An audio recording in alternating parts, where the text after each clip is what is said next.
여러분, 우리 인생을 한 판의 경주라고 비유하기도 합니다.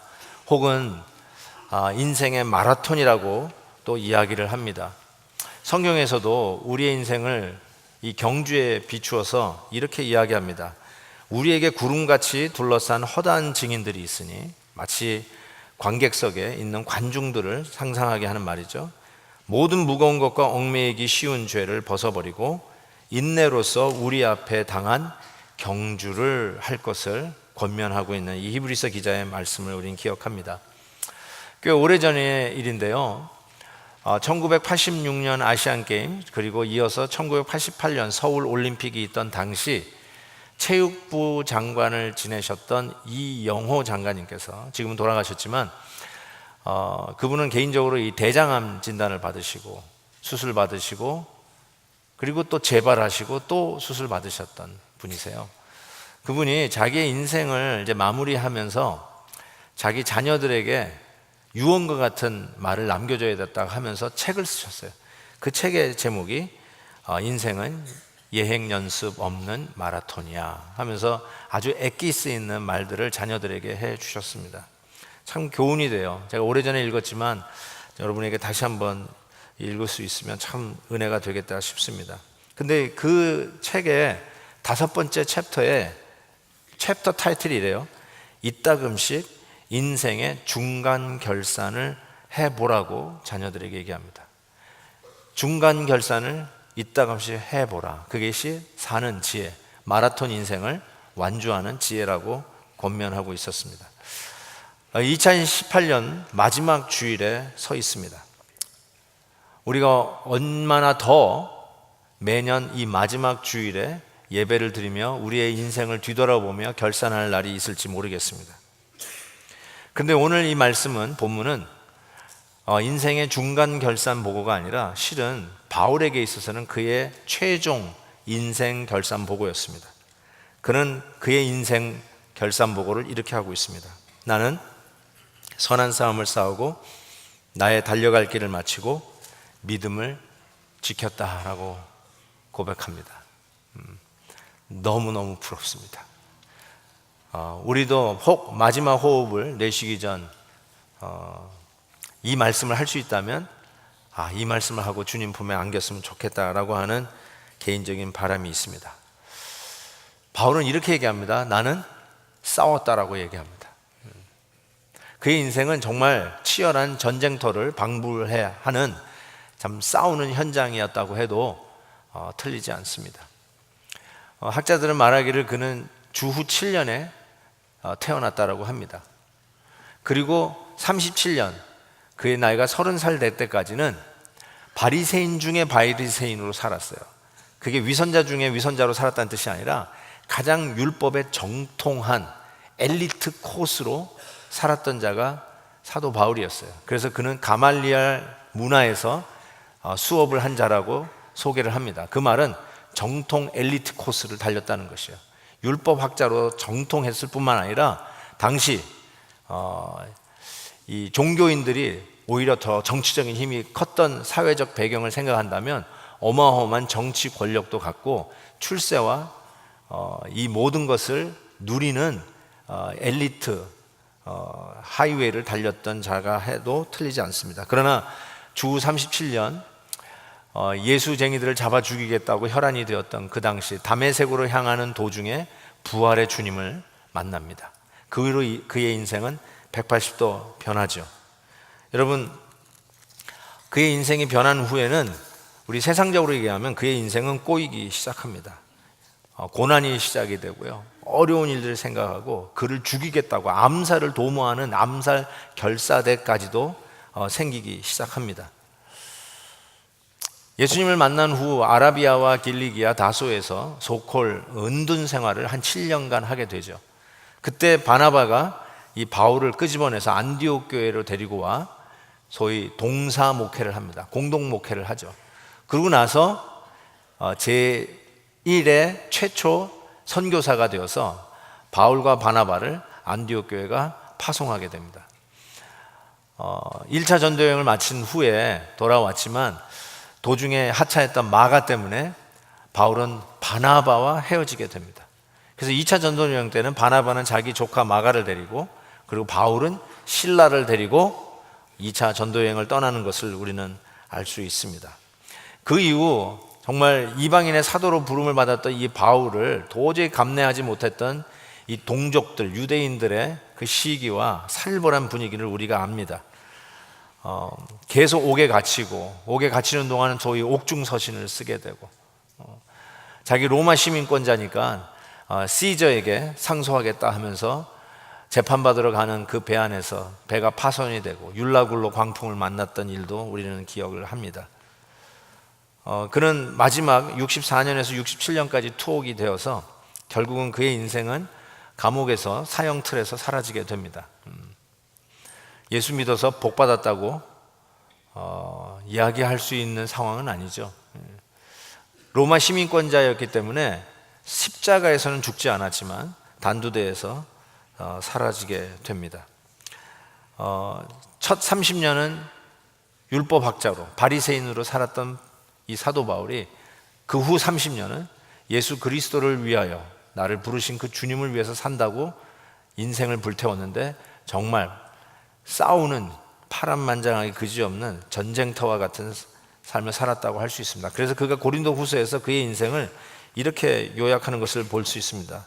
내가 수고를 넘치도록 하고 옥에 갇히기도 더 많이 하고 매도 수없이 맞고 여러 번 죽을 뻔하였으니 유대인들에게 40에나 하나 감한 매를 5번 맞았으며 3번 태장으로 맞고 1번 돌로 맞고 3번 파선하고 일주야를 깊은 바다에서 지냈으며 여러 번 여행하면서 강의 위험과 강도의 위험과 동족의 위험과 이방인의 위험과 시내의 위험과 광야의 위험과 바다의 위험과 거짓 형제 중에 위협을 당하고 또 수고하여 애쓰고 여러 번 자지 못하고 줄이며 목마르고 여러 번 굶고 춥고 헐벗었노라 라고 이야기합니다.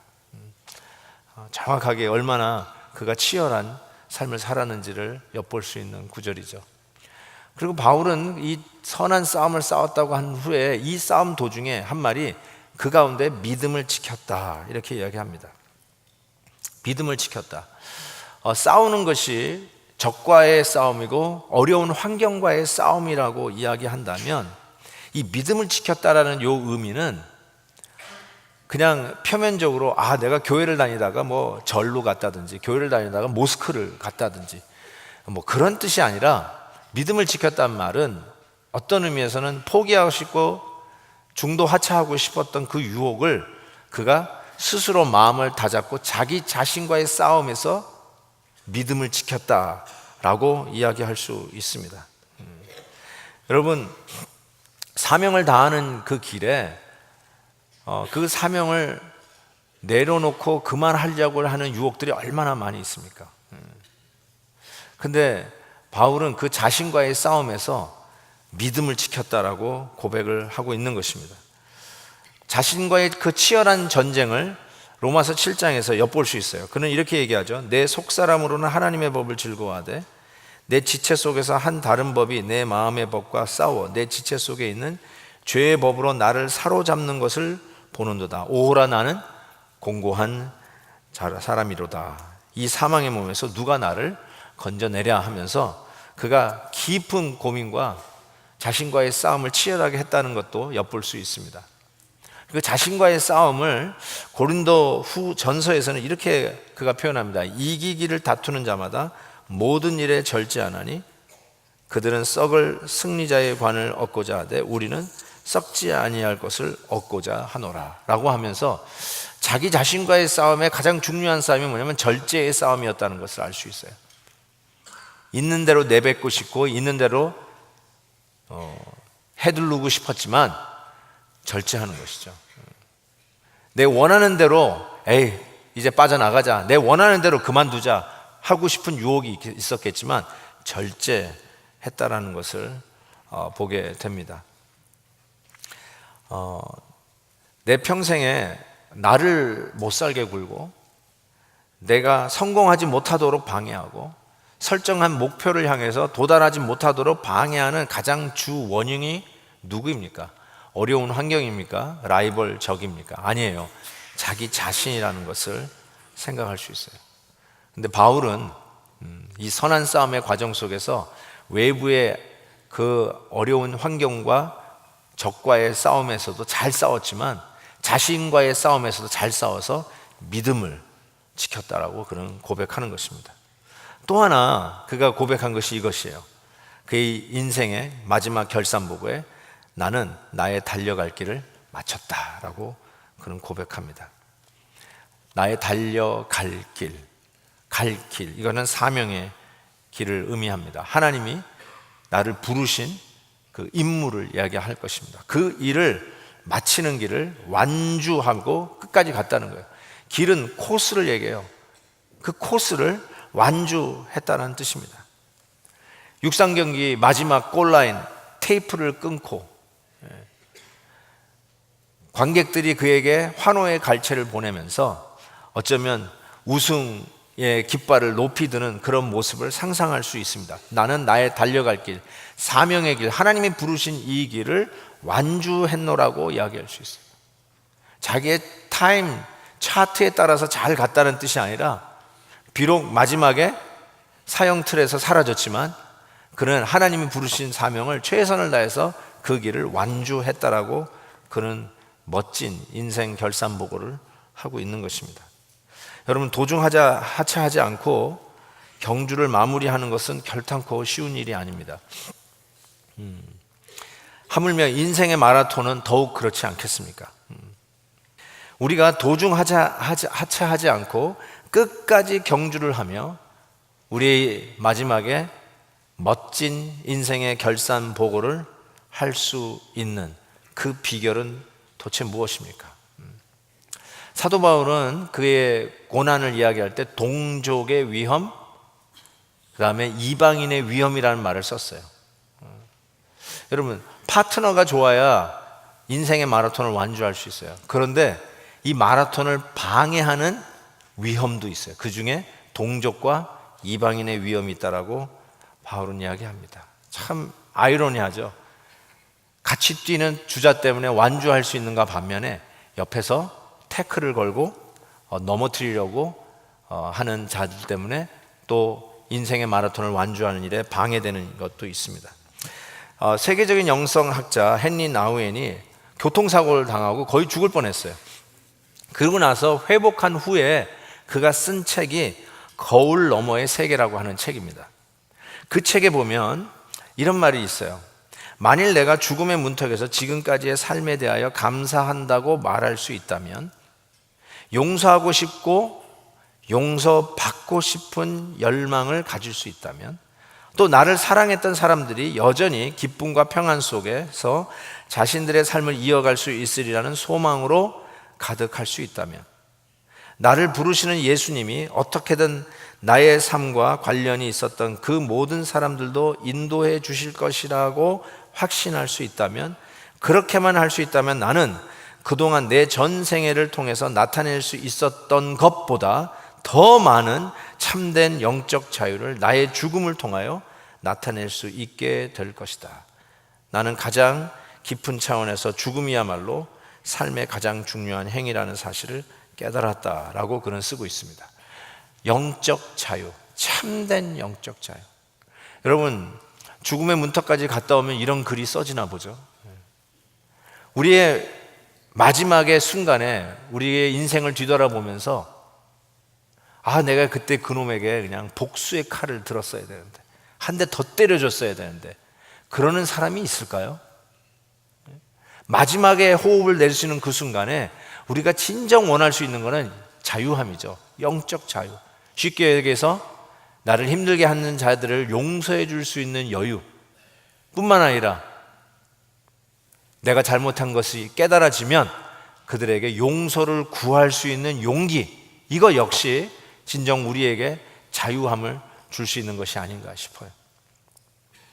사도 바울은 이러한 위험 요소에도 불구하고 그 수많은 장애를 뚫고 진정 우리가 너무나도 부러워하는 마지막 결산보고를 하나님 앞에서 할 수 있었습니다.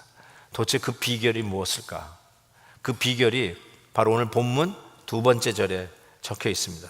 이제후로는 나를 위하여 의의 면류관이 예비되었으므로 주 곧 의로우신 재판장이 그 날에 내게 주실 것이며 내게만 아니라 주의 나타나심을 사모하는 모든 자에게 도니라.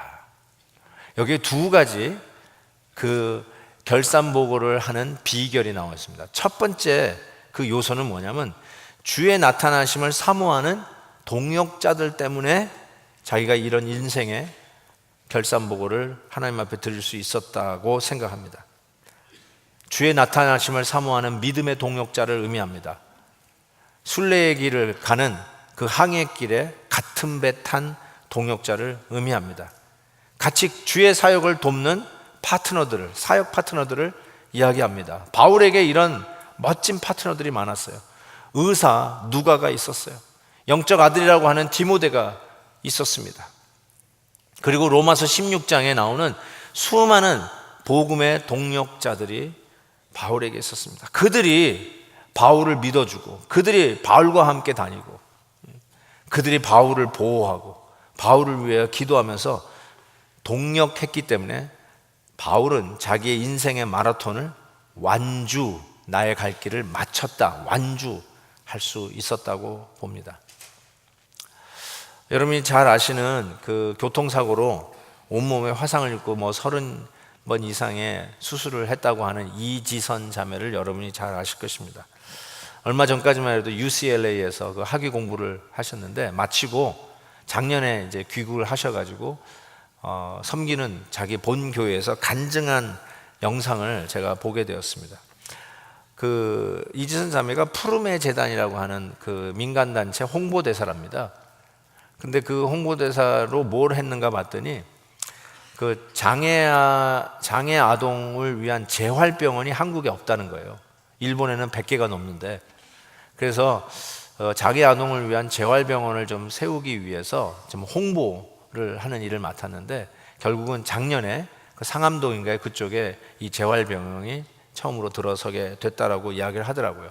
근데 그 일을 하면서 소위 그 마라톤을, 이 펀드레이징 캠페인 차원에서 마라톤을 뛰는데 뉴욕에서 있는 뉴욕 마라톤을 뛰자라고 하는 그 얘기가 나와서 자기가 이 몸으로 뛸 수 있을까 그런데 뭐 하다가 지하철, 뉴욕에는 지하철 되니까 지하철 타고 그만두면 되겠지 생각하고 승낙을 하고 이 마라톤을 뛰었다는 거예요. 한번 들어보실래요? 마라톤을 난생 처음 하게 되었어요. 뉴욕에서 있었던 마라톤 대회였고요. 전 세계에서 한 4만 명의 마라토너들 사이에서 밀려 마라톤이라는 걸 하게 되었는데요. 양쪽 길가가 완전히 막아져 있어요. 근데 뉴욕 시민들이 나와서 막 응원을 하시는 거예요. 근데 이분들이 계속 뛰라고 박수 치는 거잖아요. 마냥 걷는 것이 이게 민망한 일이더라고요. 그래서 좀 뛰기도 하면서 저의 최고 기록했던 8km를 지나고 15km도 지나고요. 하프 시점도 가게 되었어요. 내가 하프를 뛰다니 너무너무 기쁘더라고요. 근데 아무리 봐도 지하철역이 보이지가 않았어요. 근데 이미 저의 최고 기록이었던 8km를 몇 배를 지나왔잖아요. 발목에서 시작된 통증이 무릎으로 고관절로 올라오면서 한 발자국 내디딜 때마다 막 이런 소리도 나고요. 눈에서 눈물이 줄줄줄줄 흘렀어요. 너무 힘들어서 주저앉아 있었어요. 근데 누가 지나가시다가 바나나 반 나눠주시는 거예요. 그거 먹고 힘내서 몇 발자국 가고. 제가 여기 조그맣게 그날 여기 태극기가 달려 있었어요. 누가 또 보시고는 고 코리아 막 이러는 거예요. 어떡해요? 나라 생각해서 또 일어나서 몇 발자국. 너무너무 힘이 들었는데요. 참 이상한 게 그만둘 수가 없었어요.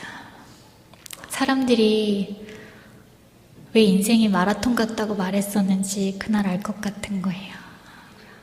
어느 누구 하나 이만하면 됐다고, 그만해도 된다고 말해주는 사람은 아무도 없고요. 해도 점점 지고 있고 더 이상 이제 길에 응원하는 사람도 남지 않고요. 그냥 중간중간 경찰들만 몇 명 서 있는데 이제 저도 이제 그만둬야 될 때가 왔다는 걸 온몸으로 느껴지고 있었어요. 체온이 막 떨어지더라고요. 근데 그때 제가 어떤 분을 만났냐면요. 저는 처음 만난 분이에요. 근데 저 노란색 피켓 안에 맨 첫 줄에 써는 게 이지선이에요. 제 홈페이지에 있는 제 이름인데 이지선 화이팅이라고 써있는 저 피켓을 들고 기다리시는 분을 만났어요. 이름도 몰라요.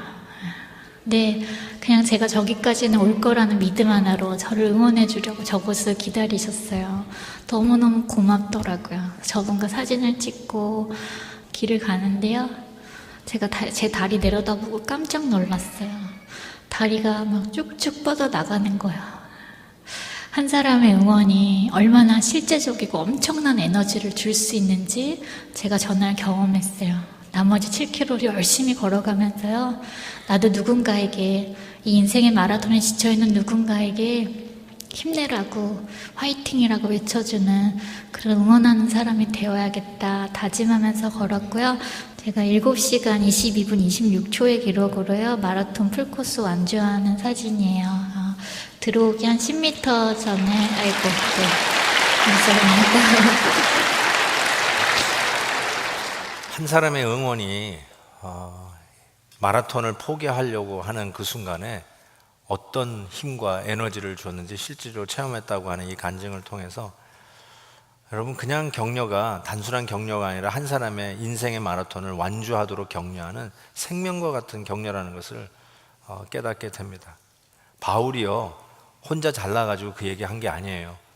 주의 나타나심을 사모하는 같은 믿음을 가진 동역자가 있었기 때문에 이런 결산보고를 할 수 있었지 않나 싶어요.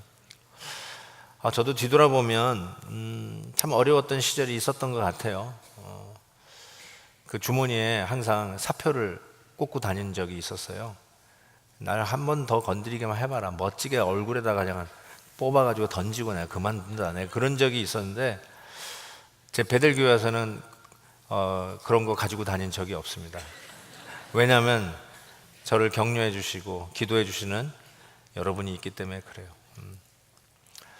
힘들어서 본당에 와서 낮에 기도하려고 들어왔어요. 왜냐하면 아무도 없잖아요. 본당이 비어 있잖아요. 그래서 기도하려고 왔는데 어떤 성도님 한 분이 기도하고 있더라고요. 그래서 누가 기도하고 있구나. 그러고 이제 나가려고 그랬는데 본의 아니게 듣게 됐어요. 이렇게 기도하시더라고요. 우리 김한효 목사님, 우리라는 그 말이 벌써 제 마음을 녹여주더라고요. 우리 김한효 목사님 하면서 기도를 하더라고요.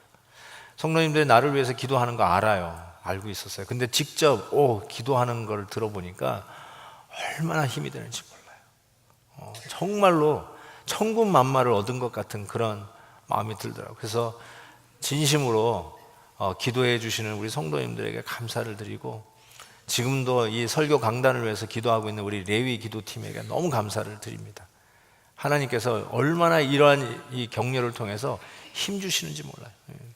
8절 말씀에 두 번째 요소가 나타나요. 그 두 번째 요소가 뭐냐면 바로 의로우신 재판장 되신 예수님께서 나를 이 인생의 마라톤에 온전히 완주하고 멋진 결산보고를 하게 되는 두 번째 요소가 바로 우리 주님이 우리의 또 다른 동역자라는 사실이에요. 골라인에서 멸관 들고 계시는 의로우신 재판장, 그분이 나와 함께 하신다는 거예요. 당신이 십자가에서 돌아가셨을 때 눈빛 하나로도 12영이나 되는 12진이나 되는 천군 천사를 호령할 수 있었던 그분이 부르지 않으셨어요. 그런데 그분이 여러분을 향해서는 이렇게 얘기하는 거예요. 힘내라고, 내가 천군 천사 풀겠다고. 예수님이 진짜 그 말 하시는 거예요. 내가 풀겠다고 하고 우리를 격려해 주시면서 격려하고 계세요. 골라인에서 의의 면류관 들고 격려하고 계세요. 오늘도 하느님 보좌 우편에서 우리를 위해서 중보하고 계세요.